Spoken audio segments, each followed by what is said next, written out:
नमस्कार दोस्तों, आप देख रहे हैं बिजनेस टुडे टीवी और ये है बीटी बाजार, एक ऐसा शो जहां पर हम आपको स्टॉक मार्केट से जुड़ी हुई सभी खबरें देते हैं। आज के इस शो पर हमारे साथ बहुत ही खास मेहमान जुड़े हुए हैं। आईपीओ का सीजन चल रहा है और एक नया आईपीओ स्टॉक मार्केट्स में आने वाला है और उसका नाम है यूनिपार्ट्स इंडिया लिमिटेड। और इसी के चेयरमैन और मैनेजिंग डायरेक्टर अब हमारे साथ जुड़ चुके हैं। गुरदीप सोनी जी अब हमारे साथ हैं। गुरदीप जी, बहुत बहुत स्वागत है बिजनेस टुडे टीवी के इस प्लेटफॉर्म पर आपका।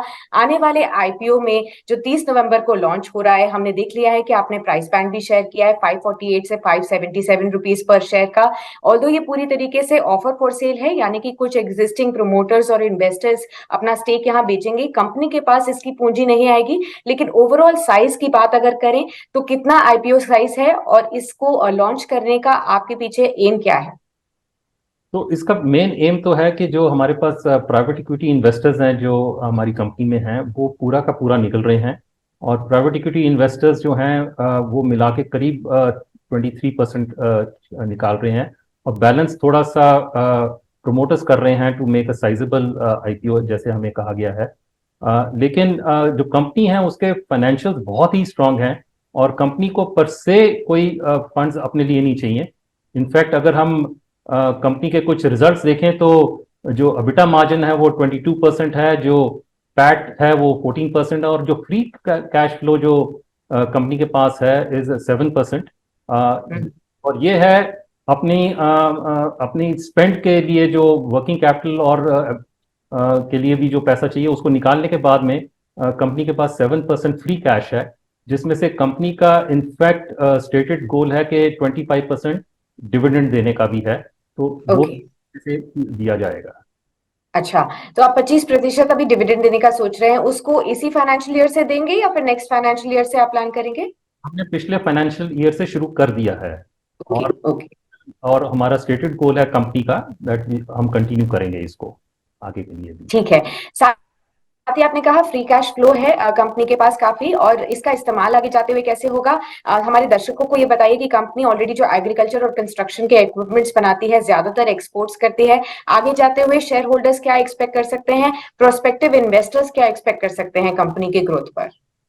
तो कंपनी का बहुत ही स्ट्रांग फाइनेंशियल है। कंपनी जो है वो ग्लोबल मार्केट में है और जो कस्टमर्स हैं वो दुनिया के सबसे बेस्ट कस्टमर्स कंपनी के पास हैं, जो बहुत लार्ज कॉरपोरेशंस हैं।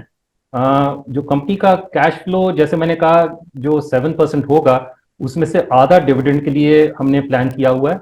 और बैलेंस जो है वो हमारा प्लान है कि आगे हम जब इनऑर्गेनिक कुछ कंपनी बाहर देखना चाहते हैं खरीदने के लिए तो उसके लिए भी हम हमारे पास अपना ही इंटरनल पैसा हो अपनी ग्रोथ के लिए। सो ठीक है जी। साथ ही मुझे ये बताइए कि ओवरऑल रेवेन्यू ग्रोथ और एबिटा जैसे आपने बताया कि काफी स्ट्रांग है, क्या आउटलुक है इसमें FY23 FY24 के लिए? क्योंकि ज्यादातर आपका एक्सपोर्ट्स बाहर के देशों में भी है। आपकी एक फैसिलिटी आपने बताया कि यूएस में भी आपकी है, 5 फैसिलिटीज आपकी यहाँ पर हैं।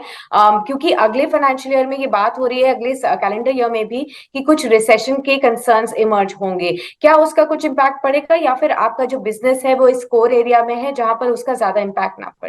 आपने बिल्कुल ठीक कहा, जो हमारा बिजनेस है कंस्ट्रक्शन मशीनरी का और एग्रीकल्चरल मशीनरी का फॉर यूएसए यूरोप, ये सॉर्ट ऑफ रिसेशन प्रूफ है। और इसके रीजंस दो तीन हैं जो हैं मेन। एक तो यूएसए में पिछले साल $1 ट्रिलियन का इंफ्रास्ट्रक्चर बिल अनाउंस हुआ, विच जो कि यूएसए गवर्नमेंट स्पेंड करेगी अगले 4-5 साल में, जिसके लिए बहुत डिमांड है कंस्ट्रक्शन इक्विपमेंट की। फिर China+1 पॉलिसी के वजह से हम देख रहे हैं कि काफ़ी बिजनेस जो है, नया बिजनेस एग्जिस्टिंग कंपनीज जो हमारे साथ काम कर रही हैं ग्लोबली, वो हम हमारी तरफ लेके आ रही हैं। तो वी आर एक्चुअली सीइंग कि भाई हमारा जो ओवरऑल बिजनेस है वो बिल्कुल इफेक्ट नहीं होगा विद सो कॉल्ड रिसेशन जो की बात हो रही है। And it is to that extent हम रिसेशन प्रूफ भी कह सकते हैं इसको। जी, आपने बहुत ही अच्छी बात कही, China+1 थीम जो कि लगातार पिछले 1-2 साल से यहाँ पर डिस्कस भी हो रही है। अब जैसे आगे हम बढ़ रहे हैं, देख रहे हैं China+1 थीम का आपको कितना बेनिफिट मिलने वाला है। जैसे ही बड़े बड़े ग्लोबल कंपनीज अगर चाइना से पैसा निकालना चाहें तो क्या इंडिया में वो पैसा आएगा, आप जैसे कंपनी उसके लिए आएगा, और उसमें से कितना मार्केट शेयर आप एक्सपेक्ट करते हैं आपको मिलेगा? हमें बहुत ही बेनिफिट मिल रहा है। इनफैक्ट China+1 की तो बात 1-2 साल से अगर हो रही है, लेकिन हमारे बिजनेस में 4 साल पहले शुरू हो गई थी जब अमेरिका ने 25% इंपोर्ट ड्यूटी चाइना पे लगाई थी, जी।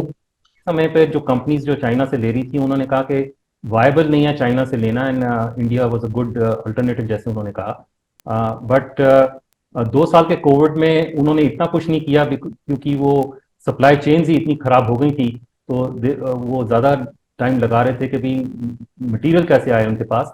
बट कोविड के बाद में अब ये इस तरफ चाइना प्लस वन के दौरान हम देख रहे हैं कि काफ़ी नया बिजनेस जो है वो हमारे पास आ रहा है।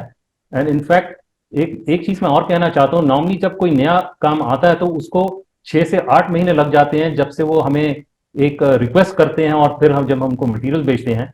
बट चाइना प्लस वन की वजह से और ये डिसरप्शन जो इतना हुआ है चाइना की वजह से हमें जो जब RFQ मिल रहा है तो 4 से 6 हफ्ते के अंदर बिजनेस वो कन्वर्ट हो रहा है। सो द स्पीड बिजनेस तक कन्वर्शन जो है वो भी बहुत फास्ट हो गया है, सिंपली बिकॉज जो जियो पॉलिटिकल सिचुएशन है चाइना और USA और यूरोप के बीच में, उसका बहुत ही प्रभाव और बेनिफिट हमें आ रहा है। जी, बहुत बहुत शुक्रिया मिस्टर सोनी हमारे साथ जुड़े रहने के लिए इस खास शो पर, और तमाम इंसाइट्स हमारे सभी दर्शकों के साथ शेयर करने के लिए। यूनिपास IPO खुलने वाला है नवंबर 30 को। आपको इसके लिए ऑल द बेस्ट, और जैसे ही IPO लिस्ट होगा उसके बाद भी हम आपसे बातचीत करेंगे। बहुत बहुत शुक्रिया फिलहाल जुड़ने के लिए। बहुत शुक्रिया आपका भी, और हमें मौका देने का आपके दर्शकों से बात करने के लिए। Thank you so much. Video पसंद आया तो हमें लाइक, कमेंट, शेयर और सब्सक्राइब जरूर करें।